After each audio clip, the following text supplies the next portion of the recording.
ما شاء الله ولا حول ولا قوة إلا بالله العلي العظيم. حسبنا الله ونعم الوكيل، نعم المولى ونعم النصير. أعوذ بالله السميع العليم من الشيطان اللعين الرجيم. بسم الله الرحمن الرحيم.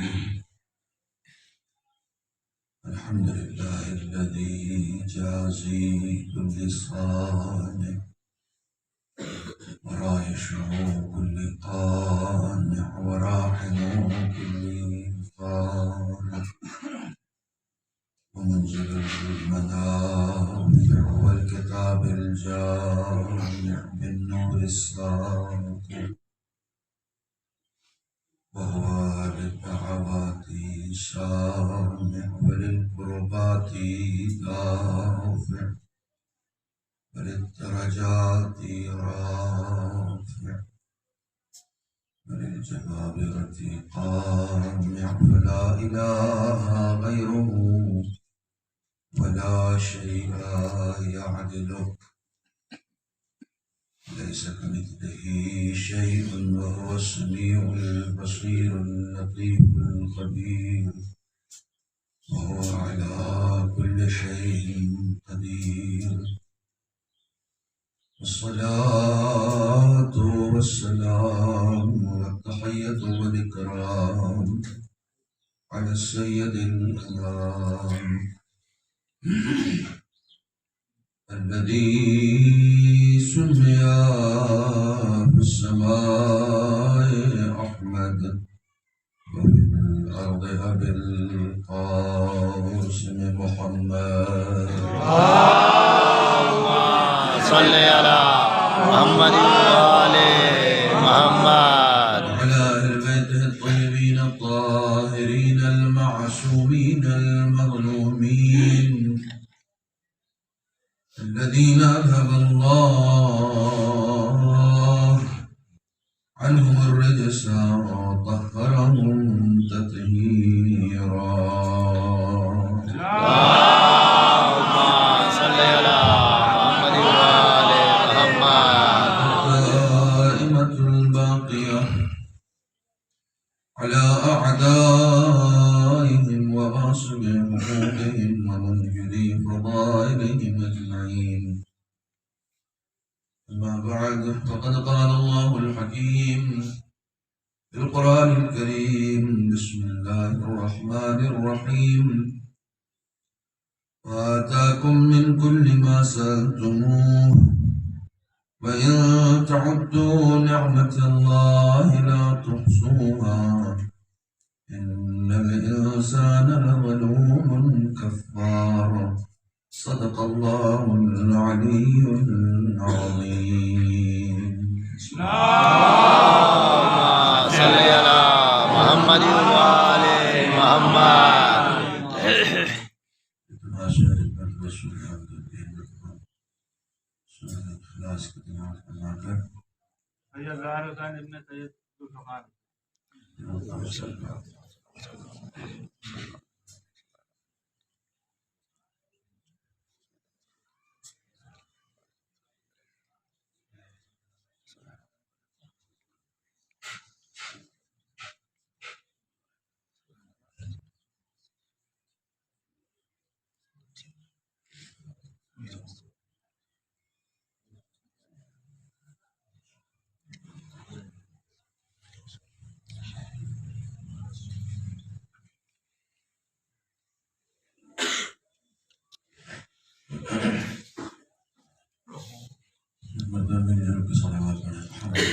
اللهم صل على محمد وآل محمد. مهربان عزیز مدرسے سال ثواب ہے، اور آج کی اس مجلس کے لیے میں نے جس آئے کریمہ کو مطلع سخن کے طور پر پیش کیا ہے، اس میں رب العزت ارشاد فرما رہا ہے کہ ہر وہ شے جس کا تم ہم سے سوال کر سکتے تھے وہ ہم نے تم کو عطا کر دیا ہے. وَإِن تَعُدُّوا نِعْمَةَ اللَّهِ لَا تُحْصُوهَا. اگر تم خدا کی نعمتوں کو شمار کرنا چاہو تو یہ تمہارے بس کا نہیں ہے. تم اس کی نعمتوں کو شمار نہیں کر سکتے ہو. اور اس آیت کریمہ کے تتمے میں خدا انسان کے ناشکرے ہونے کو بیان کر رہا ہے. إِنَّ الْإِنسَانَ لَظَلُومٌ كَفَّارٌ. انسان اندھیرے میں بھی ہے، اپنے نفس پر ظلم بھی کرتا ہے اور کفران نعمت بھی کرتا ہے. ظاہر ہے اس آیت کے بیان کرنے کا جو بہت سارا مقصد ہے اس میں سے ایک مقصد یہ ہے کہ انسان ان نعمتوں کی طرف توجہ کرے جو خداوند عالم نے اسے عطا کی. ہمارے اور آپ کے بس میں ان نعمتوں کو گننا بھی نہیں ہے. یعنی انسان اگر ان نعمتوں کو گننا چاہے، صرف شمار کرنا چاہے تو بھی نہیں شمار کر سکتا. مولا کائنات حضرت علی بن صلی اللہ محمد وآل محمد. البلاغہ کے پہلے خطبے ہی میں خداوند عالم کی جب تعریف کرتے ہیں تو آپ فرماتے ہیں کہ الحمدللہ الذی لا یبلغ مدحتہ القائلون ولا یحصی نعماءہ العادون. تمام تعریفیں اس کے لیے ہیں کہ جس کی کوئی تعریف نہیں کر سکتا، اور اگر گننے والے میتھمیٹکس سے تعلق رکھنے والے تمام افراد بیٹھ کر صرف شمار کرنا چاہیں تب بھی اس کی نعمتوں کو گن نہیں سکتے. کتنی نعمتیں خدا تعالیٰ نے ہمیں عطا کر رکھی ہیں. انسان کے مومن ہونے کی علامتوں میں سے ایک علامت تو کم سے کم یہ ہے کہ وہ خداوند عالم کی ان نعمتوں کو شمار کرے یا کم سے کم ان نعمتوں پر غور کرے جو خداوند عالم نے اسے عطا کی. چونکہ انسان اس کے اوپر غور نہیں کرتا ہے، لہذا قرآن مجید میں خود خداوند عالم ان لوگوں سے شاکی نظر آتا ہے کہ جو اس کا شکر کرنے والے بندے ہیں. قرآن مجید کی ایک آیت ہے وَقَلِيلٌ مِّنْ عِبَادِيَ الشَّكُورُ. میرا شکر ادا کرنے والے بندے بہت کم ہیں. یہ خدا نے آپ کو شکوہ ہے ہم سے کہ میرا شکر ادا کرنے والے بندے بہت کم ہیں. خدا بندے عالم نے نعمتوں کی طرف اتنی مرتبہ متوجہ کیا ہے کہ ایک پورا سورہ ہے اور اس میں اس نے کم سے کم 31 مرتبہ یہ کہا ہے فَبِأَيِّ آلَاءِ رَبِّكُمَا تُكَذِّبَانِ. تم میری کن کن نعمتوں کو جھٹلاؤ گے. یعنی بار بار خداوند عالم انسان کو نعمتوں کی طرف متوجہ کر رہا ہے کہ جو نعمتیں ہم نے تم کو دی ہیں ان کی طرف متوجہ رہو. جس زندگی کو تم جی رہے ہو، چونکہ ایصال ثواب کی مجلس ہے لہٰذا مجھے یہاں پر بالکل ابتدا کی دو نعمتیں جن کے اوپر ہمیں غور کرنا چاہیے. حیات وہ عظیم نعمت ہے کہ ہمارے بس کا نہیں ہے کہ ہم اس نعمت کو کسی کو دے سکیں. حیات کی نعمت خداوند عالم نے دی ہے. اچھا کس شان سے دی ہے؟ کس شان سے دی ہے؟ ہم نے مانگا نہیں تھا، اس نے عطا کر دیا. اس کی شان کریمی نے تقاضا کیا تو اس نے ہمیں حیات عطا کر دیا. توجہ فرمائیے گا. انہی نعمتوں میں سے ایک نعمت موت بھی ہے جس کو ہم شاید نعمت سمجھتے ہی نہیں ہیں، مصیبت سمجھتے ہیں. خدا نے کہا پہلے گنو تو صحیح ہم نے کون کون سی نعمتیں دی ہیں. ابھی اس گننے سے پہلے کا ایک مرحلہ ہے، تم سمجھو تو صحیح کون سی چیز تمہیں نعمت کی شکل میں دی گئی ہے اور کون سی چیز تمہیں مصیبت کی شکل میں دی گئی ہے. بعض اوقات میں ہم مصیبتوں کو بھی مصیبت سمجھتے ہیں جبکہ خداوند عالم ان مصیبتوں کو بھی نعمت قرار دیتا ہے. کئی مصیبتیں ایسی آتی ہیں جو در حقیقت نعمت ہوتی ہیں، ہمیں اس کا اندازہ نہیں ہوتا ہے کہ یہ مصیبت ہے یا نعمت ہے. خداوند عالم کبھی کبھی بلائیں بھی ہمیں دیتا ہے تو وہ نعمت کی شکل میں دیتا ہے. حیات نعمت ہے. اب دیکھیے بالکل میں یہیں سے آغاز کروں کہ اگر کوئی کسی کو کچھ عطا کرتا ہے عام طور پر عام زندگی میں روزمرہ کی زندگی میں، مثلا میں اسی بڑگاؤں میں تیسری مرتبہ حاضر ہوا ہوں، 2 مرتبہ تو ایام باطمیہ کے سلسلے سے حاضر ہوا ہوں، تیسری مرتبہ بھی حاضر ہوا. اگر کوئی کسی کو کچھ عطا کرتا ہے، کچھ گفٹ دیتا ہے، کوئی ہدیہ دیتا ہے، مثال کے طور پر آپ ہی نے مجھے دیا، میں یہ بار بار بتا رہا ہوں کہ تیسری مرتبہ میں آیا ہوں، مثال دے رہا ہوں، آپ نے مجھے اگر کچھ دیا تو ایسا نہیں ہے کہ آپ دلی آ کر اسے واپس لے لیں کہ مولانا آپ بڑگاؤں آئے تھے تو آپ کو میں نے ایک گفٹ دیا تھا تو اب میں دلی آیا ہوں تو اسے واپس کر دیجیے. یا یہ کہ دوبارہ میں کسی سفر سے یہاں آؤں تو آپ کہیں کہ پچھلی بار جب آئے تھے تو آپ کو جو ہم نے دیا تھا وہ واپس کر دیجیے. انسانی فطرت اس بات کا ادراک رکھتی ہے کہ عطا کر کے کچھ واپس نہیں لیا جاتا. اگر کسی کو کچھ دیا جائے تو اسے واپس نہیں لیا جاتا ہے. خدا تعالیٰ ہمیں سمجھانا چاہتا ہے کہ ہم نے تمہیں حیات عطا کر دی، حیات کی نعمت ہم نے تمہیں عطا کر دی. تم جس موت کے بارے میں یہ سمجھ رہے ہو کہ یہ حیات کو واپس لینا ہے، یہ واپس لینا نہیں ہے. ہم کوئی شے دے کر اسے واپس نہیں لیتے ہیں، عام انسان واپس نہیں لیتا ہے. تو خدا بند عالم حیات دے کے واپس کیسے لے سکتا ہے؟ اس نے یہ حیات ہمیں گفٹ کے طور پر، تحفے کے طور پر، انعام کے طور پر، اپنے شان کریمی کی بنیاد پر عطا کیا. ادھار تھوڑی دیا ہے ہمیں. یہ زندگی کوئی ادھار تھوڑی ہے.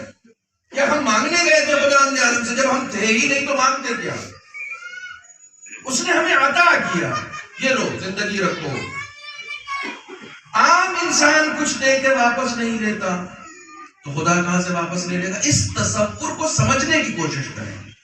حیات اس نے ہمیں عطا کر دی، اب وہ اس حیات کو واپس لینے والا نہیں ہے. کب عطا کی؟ یہ زندگی اس نے ہمیں کب عطا کی؟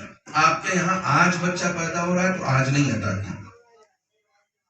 جس دن وہ حیات تقسیم کر رہا تھا اسی دن اس نے جس کو قیامت تک پیدا ہونا ہے سب کو حیات دی. یہ نعمت سب کو اسی دن عطا کی. جس دن اس نے حیات تقسیم کی اسی دن سب کو تقسیم کر دی. آپ یہ سمجھتے ہیں آپ کے گھر میں جو آج بچہ پیدا ہوا ہے وہ آج پیدا ہو رہا ہے؟ نہیں، ایسا نہیں ہے. اس کو حیات اسی وقت مل چکی ہے. اب کس گھر میں پیدا ہوگا یہ بھی اسی وقت ڈیسائیڈ ہو چکا ہے، کیونکہ اس نے حیات دی. تو حیات دینے کے بعد میثاق لیا، عہد و پیمان لیا، ایگریمنٹ کیا. تو جس نے جیسا ایگریمنٹ کیا وہ ویسے گھر میں پیدا ہوا. واہ واہ واہ واہ واہ واہ، یہ پیدا کیا ہونا کوئی کہنے. اتفاق نہیں ہے کہ ہم تو اتفاق سے شیعوں کے گھر میں پیدا ہو گئے، وہ اتفاق سے مسلمانوں کے گھر میں پیدا ہو گئے، اور وہ اتفاق سے فلاں گھر میں پیدا ہو گئے. خدا بند عالم کے کام میں اتفاق نہیں ہوتا، ہمارے کاموں میں اتفاق واہ ہوتا ہے. سبحان اللہ سبحان اللہ. اتفاق جاہلوں کے یہاں ہوتا ہے، عالموں کے یہاں تھوڑی ہوتا ہے. کون کہاں پیدا ہوگا یہ اسی وقت وہی ڈیسائیڈ کر چکا تھا. اور یہ کوئی خطیبانہ سخن درازی نہیں ہے، آپ مجلسیں سننے والے لوگ اس کو بخوبی محسوس کر سکتے ہیں. یہ جو آج ہماری بزم سے بچے اٹھ کے جا رہے ہیں تو آپ ڈر رہے ہیں، ارے صاحب دیکھیے وہ فلاں لڑکا بہک گیا. بہکا نہیں ہے، وہ یہاں کا تھا نہیں. واہ واہ واہ واہ واہ واہ واہ، کیا کہنے. سبحان اللہ. یہاں کا ہے نہیں، وہ کہیں اور کا ہے. وہ جہاں کا ہے وہیں جائے گا، پہنچی وہیں پہ خواہ. جہاں کا خمیر تھا وہ یہاں کا ہے. ہاں اگر کوئی ادھر بھی پیدا ہو جائے تو چونکہ وہ یہاں کا ہے اس لیے ہر کی طرح آ جائے.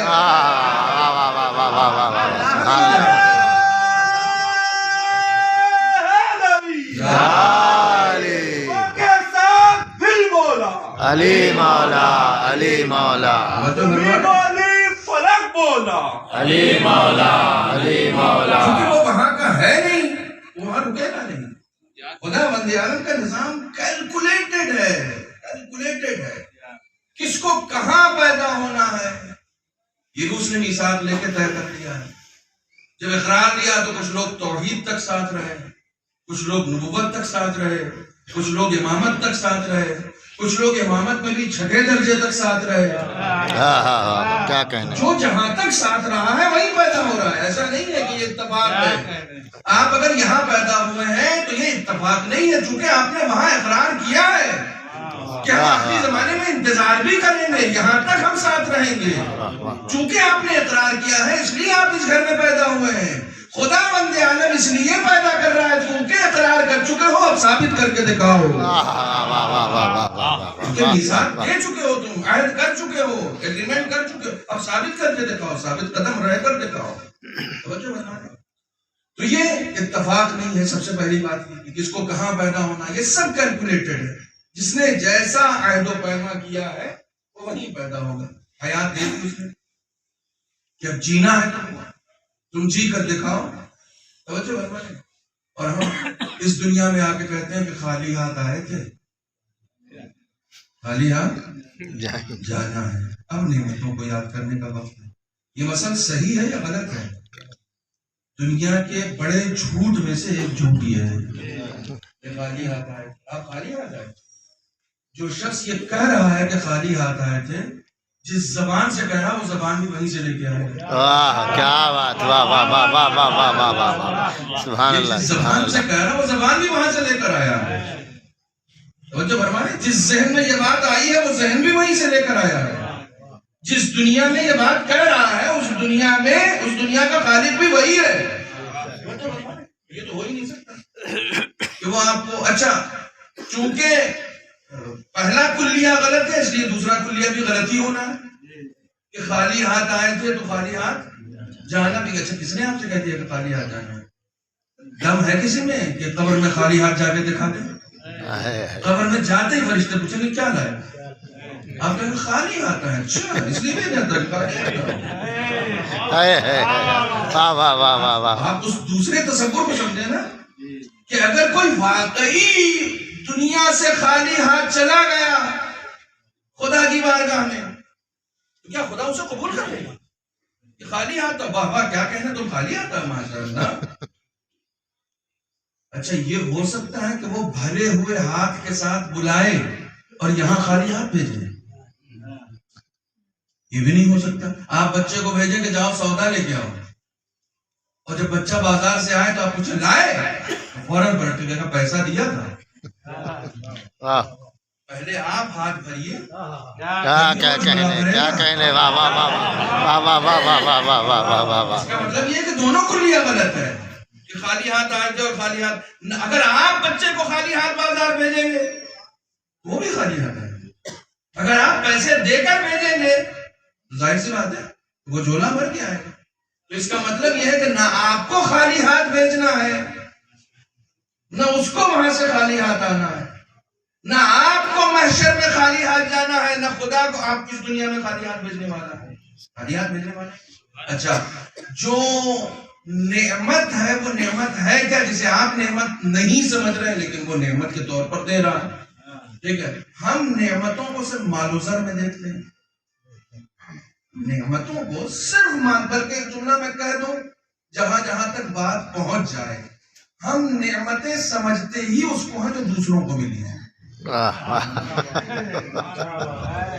اس پہ غور کرتے رہیے، ہم نعمتیں سمجھتے ہی اس کو ہیں جو دوسروں کو ملی ہیں، جو ہمیں ملی ہے اسے نعمت ہی نہیں سمجھتے۔ اسی لیے خدا کہے کبھی بیٹھو تو صحیح، کبھی بیٹھو تو صحیح۔ سب سے آسان کام تمہاری زندگی میں کیا ہے؟ سب سے آسان کام جس کے لیے تم کو کوئی محنت نہیں کرنی پڑتی وہ ہے سانس لینا۔ ابھی بھی تم لے رہے ہو بیٹھ کے، ہم ممبر میں بیٹھے ہیں تو لے رہے ہیں، آپ فرش پہ بیٹھے ہیں تو لے رہے ہیں۔ سب سے آسان کام ہے، کوئی پسینہ بہاتے ہیں اس میں؟ ٹھیک ہے، خطابت تو سن لی ہوگی رات میں، نہیں سنی ہوگی تو پھر کسی سے سن لیجیے گا، مجھ سے کچھ کام کی باتیں سن لیجیے گا۔ سانس ابھی بھی آپ لے رہے ہیں نا، اس سانس لینے میں کوئی محنت تو نہیں ہے، لیکن اس سانس لینے میں بھی آپ اس کی نعمتوں کے اتنے محتاج ہیں کہ اگر آپ کے وجود کے باہر آکسیجن نہیں ہوگا تو آپ سانس نہیں لے سکتے۔ جو کام آپ کی زندگی میں سب سے زیادہ آسان ہے اس میں بھی آپ اس کے محتاج ہیں کہ وہ آپ کے وجود کے باہر آکسیجن رکھے. کورونا پھر دستک دے رہا ہے. ایک بار ذرا سا آکسیجن کم ہو گیا تھا اور کچھ لوگوں نے اس آکسیجن کو سلنڈر میں قید کر لیا تھا تو وہ آپ سے سانس لینے کے پیسے لے رہے تھے کہ اسی وقت یہ سلنڈر دیں گے جب پیسے دو گے. یعنی سانس لینے کے آپ سے پیسے لے رہے تھے تو اس وقت اس کی نعمتوں کو کیوں نہیں یاد کرتے کہ اس نے پوری فضا میں آکسیجن کو فری کر رکھا ہے, تم سے کوئی پیسے نہیں لیتا, تم آسانی سے سبحان اللہ سبحان اللہ سبحان اللہ. اسی تو کہتا ہے کہ نعمتوں کو تو یاد کرو. تم سانس لے رہے ہو, کبھی سانس لینے کا شکریہ ادا کیا کہ تم لے رہے ہو سانس, آسانی سے لے رہے ہو, تمہیں سانس لینے میں کوئی تکلیف نہیں ہو رہی ہے. ہمارے ایک رشتے دار تھے, 30 سال پرانی بات ہے, ان کو دل کا ایک عارضہ پڑ گیا, جھٹکا لگ گیا, پیسے والے تھے, فوراً امریکہ چلے گئے, جا کے وہاں سے آپریشن کرا کے آئے. اب جب آپریشن کرا کے آئے تو جہاں بیٹھتے تھے, کیا ڈاکٹر تھا, کیا ڈاکٹر تھا, ارے صاحب ایسا آپریشن کیا کہ اس کے بعد آج تک کبھی ایک ہلکا سا جھٹکا بھی نہیں ملا. ہم نے کہا فری میں کر دیا, مولانا فری میں کون کرتا, 30 سال تک ہم نے سنا ہے. جب ہمیں شعور آیا تو ہم ان سے پوچھنے لگے کہ کیا فری میں کر دیا تھا؟ کہنے لگے میاں فری میں کون کرتا ہے, اس وقت کتنے لاکھ روپے خرچ ہوئے تھے. میں نے کہا اپنا کلیجہ نکال کے لگا دیا. کیا اس نے کہا نہیں, میرے پاس دل تھا, اس میں اس کی فنکشننگ میں کچھ پرابلم آ گئی تھی, اس نے ریپیئر کیا ہے. میں نے کہا جس نے پیسے لے کر ریپیئر کیا ہے 30 سال سے اس کی بات کر رہے ہو, جس نے 55 سے تمہارے ساتھ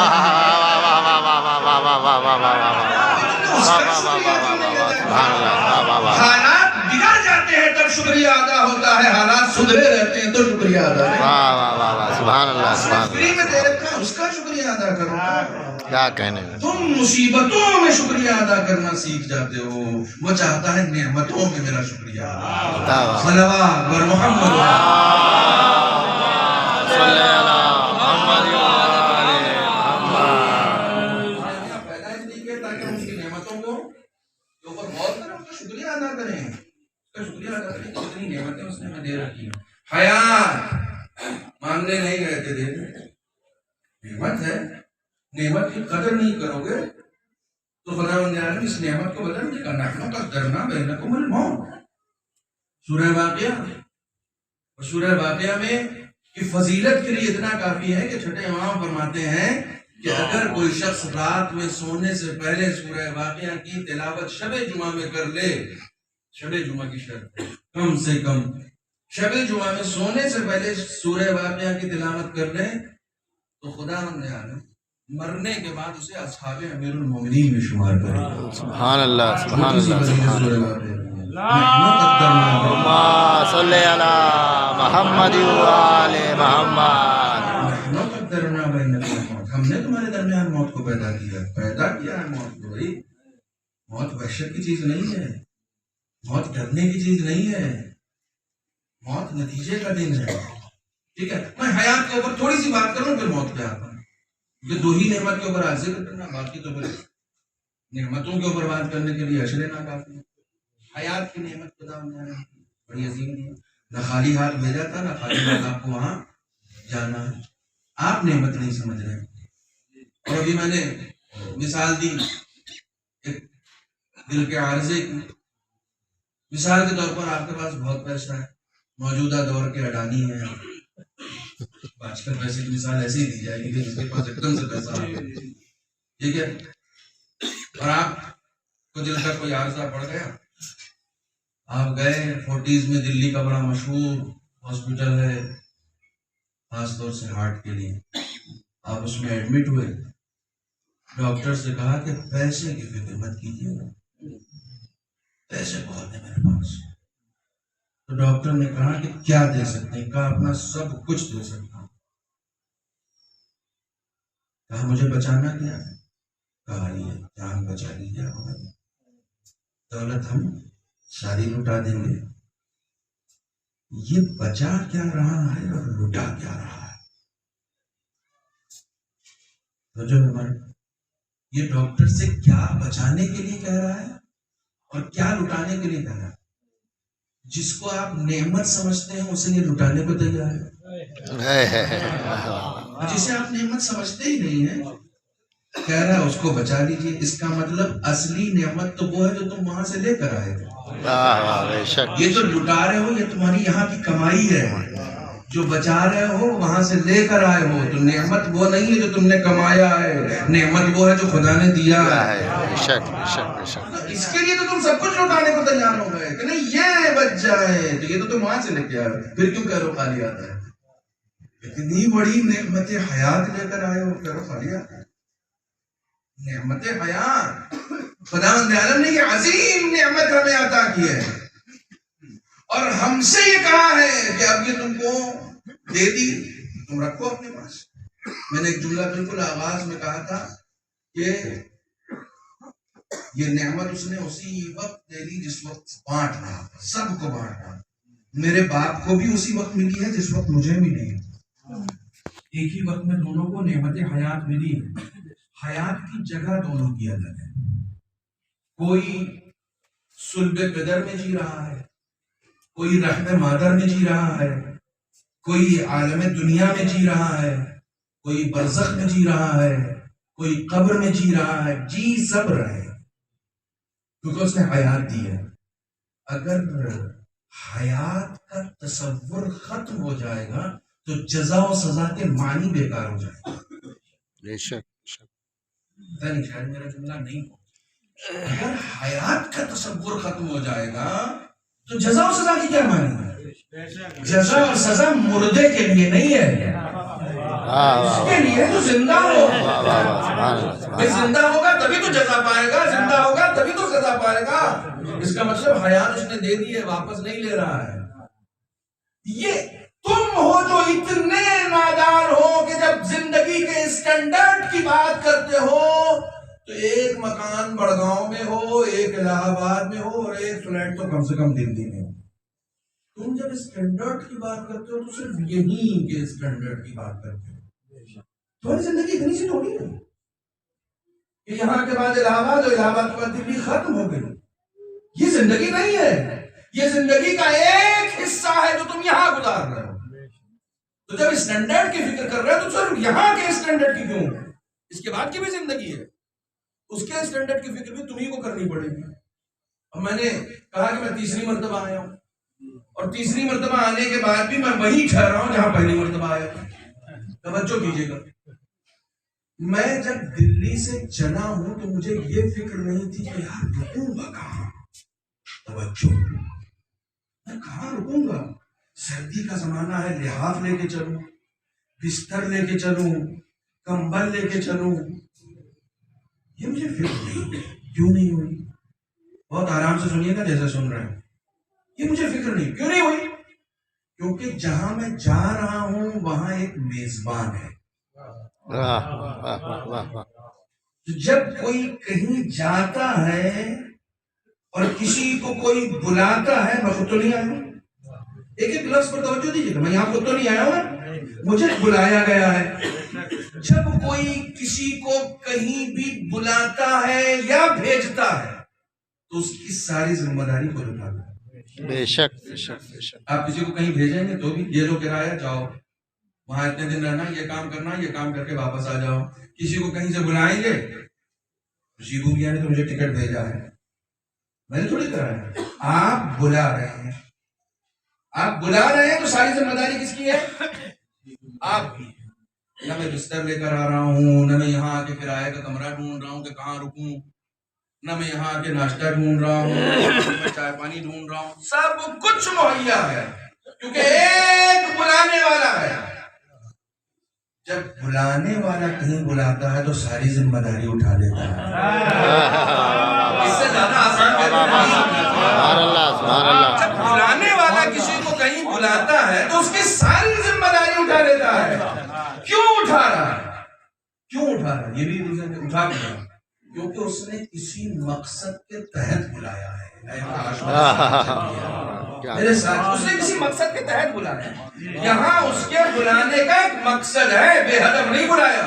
ہمیں اس لیے نہیں بلایا کہ آئیے میرا گاؤں بڑا خوبصورت دیکھیے، جہاں آپ ٹھہریں گے وہیں پر تالاب ہے، اس میں کبھی پانی کم ہو جاتا ہے، کبھی زیادہ ہو جاتا ہے. یہ بڑا خوبصورت منظر ہے. شام میں بطخ ٹہلتی ہے، تیرتی ہے اس میں. دیکھنے کے لیے تو نکلا ہے، ایک مقصد کے تحت بلایا. اگر یہ میرا جملہ پہنچ گیا تو میری آج کی مجلس پہنچ گئی. ایک مقصد کے تحت بلایا ہے. ساری فیسلٹی اس لیے دے رہا ہے تاکہ آپ ان چیزوں میں نہ لگ جائیں، اپنے مقصد کی طرف توجہ دیں. سبحان اللہ. یہ آسانیاں مجھے دی اس لیے گئی ہیں تاکہ وہ یہ کہہ سکے کہ مولانا آپ ان چیزوں میں لگ جائیں گے تو پھر اپنے مقصد پر توجہ نہیں دے پائیں گے. آپ کو ایک مقصد کے تحت بلایا ہے، آپ اس مقصد کو پورا کیجئے، باقی ضرورت کو میں پورا کر رہا ہوں. تو جو بلانے والا ہے ساری ذمہ داری اٹھا لیتا ہے، تو جو آپ کو اس دنیا میں بھیجنے والا ہے آپ کیا سمجھتے ہیں آپ کی گردن میں ذمہ داریاں ڈال دے گا کہ جاؤ اب خود سے اپنی ذمہ داری خود اٹھاؤ؟ نہیں، اس نے بھی ایک مقصد کے تحت بھیجا ہے. اور قرآن مجید پہ کہتا ہے خلق لکم جعل لکم سخر لکم. یہ کائنات تمہارے لیے بنائی، یہ آسمان تمہارے لیے بنایا، یہ نباتات تمہارے لیے بنائے، یہ جانور تمہارے لیے بنایا، یہ پانی تمہارے لیے بنایا، یہ سب کچھ تمہارے لیے بنایا ہے، تم کو اپنے لیے بنایا ہے. جاؤ یہ نہ سوچنا پڑے کیا کھائیں گے، کیا پیئیں گے، کہاں رہیں گے. اس نے پہلے سے زمین کا فرش بچھا دیا ہے، جاؤ رہو، تمہارے لیے ہے، یہ تم کو اپنے لیے بنایا ہے. غلطی کیا ہوئی؟ غلطی بھی سن لیجیے کیا ہوئی. میں جب آیا تو میزبان نے کہا مولانا یہ کمرہ آپ کے لیے، یہ ناشتہ آپ کے لیے، یہ بستر آپ کے لیے، یہ کمبل آپ کے لیے، یہ آسائشیں آپ کے لیے. ٹھیک ہے، اب میں مجلس کے بعد شام کا ٹکٹ کینسل کراؤں اور صاحب خانہ سے کہوں اس روم سے نکلیے، یہ تو میرے لیے تھا، یہ تو میرے لیے تھا نا. وہ کہتا مولانا آپ کے لیے تھا، آپ کا نہیں تھا. فرق کو سمجھنے کی کوشش کیجیے. یہ آپ کے لیے ہے، آپ کا نہیں ہے.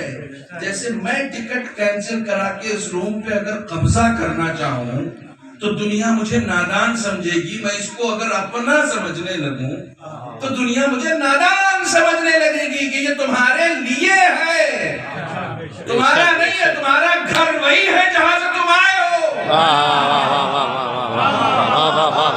تم کو وہیں جانا ہے غلط کر. یہ نہیں ہے، یہ تو تم کو ٹیمپریری دیا گیا تھا کیونکہ ایک مقصد کے لیے بلایا گیا تھا.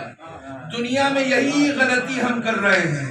وہ مال دے رہا ہے، دولت دے رہا ہے، رزق دے رہا ہے، خاندان دے رہا ہے، سب کچھ دے رہا ہے، کہہ رہے ہیں تمہارے لیے ہے. ہم اسے اپنا سمجھ جاتے ہیں. چھٹے امام جعفر صادق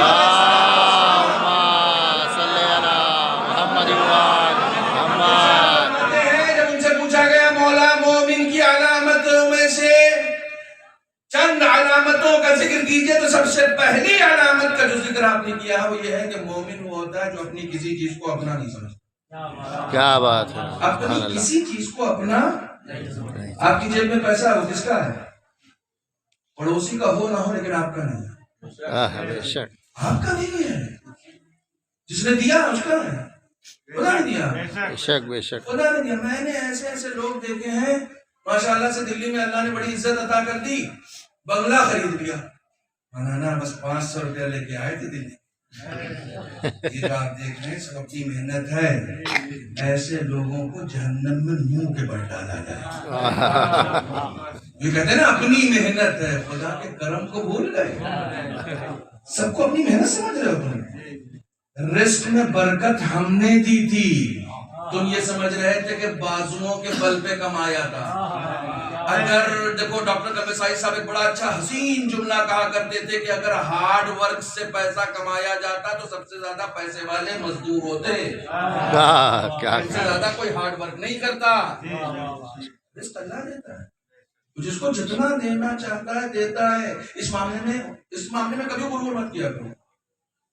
اس معاملے میں کبھی غرور مت کیا کرو. ایک چیز وہ ہے جو خدا دے رہا ہے، ایک چیز وہ ہے جو تم کر رہے ہو. تم کو چہرہ خدا نہیں دیا. کوئی اپنے حسن پہ ناز کر رہا ہے، کس بات پہ ناز کر رہے ہو بھائی؟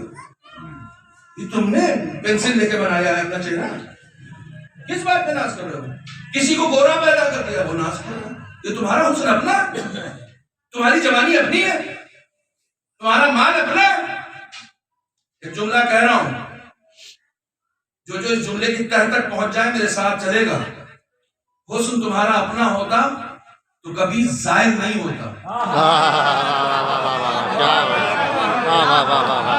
مال تمہارا اپنا ہوتا تو کبھی مالدار کے بعد فقیر نہ ہوتے، جوانی تمہاری اپنی ہوتی تو کبھی پاؤں میں لرزہ نہ آتا۔ اس نے دیا ہے، ایک ٹائم تک کے لیے دیا ہے، جب تک چاہے گا دیا رہے گا، جب چاہے گا لے لے گا۔ اور یہ بھی ڈیسائیڈ نہیں ہے کہ حسن بڑھاپے میں چلا جائے، یہ بھی ڈیسائیڈ نہیں ہے، ورنہ ہمارے رہبر آج تک اتنے خوبصورت نہ ہو۔ مطلب یہ ہے کہ جب تک